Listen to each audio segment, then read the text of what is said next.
จำวันมาประยุกต์ให้เป็นท่าออกกำลังกายกันดีกว่าย่ำเท้าจ้า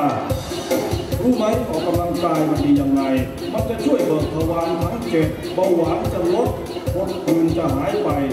เวไตจะกลับมาใสสะอาดเลือดฝาดจะกลับมาหน้าจะเด้งสมองจะแล่นปรี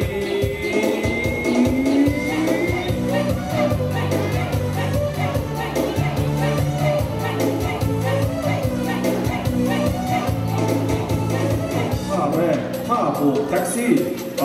ยื่นแขนออกมากันเร็วต่อจากนั้นก็โบกสะบัดแขนซ้ายขวาโบก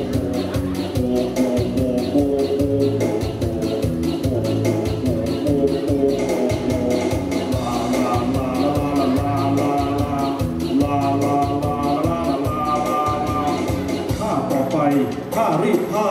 จับเตารีดบิดเอวไปด้วยบิดเอวต้องบิดซ้ายบิดขวาบิด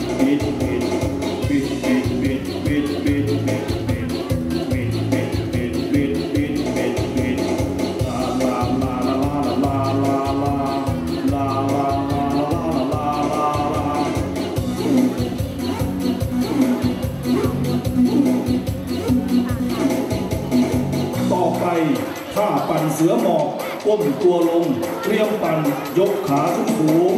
ปั่นสองขาปั่นซ้ายปั่นขวาปั่น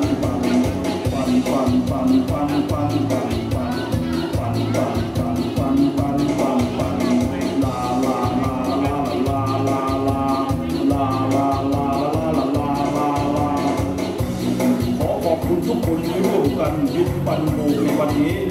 ยังไงก็อย่าลืมไปบิดไปปั่นไปโบกกันต่อที่บ้านด้วยล่ะเพื่อ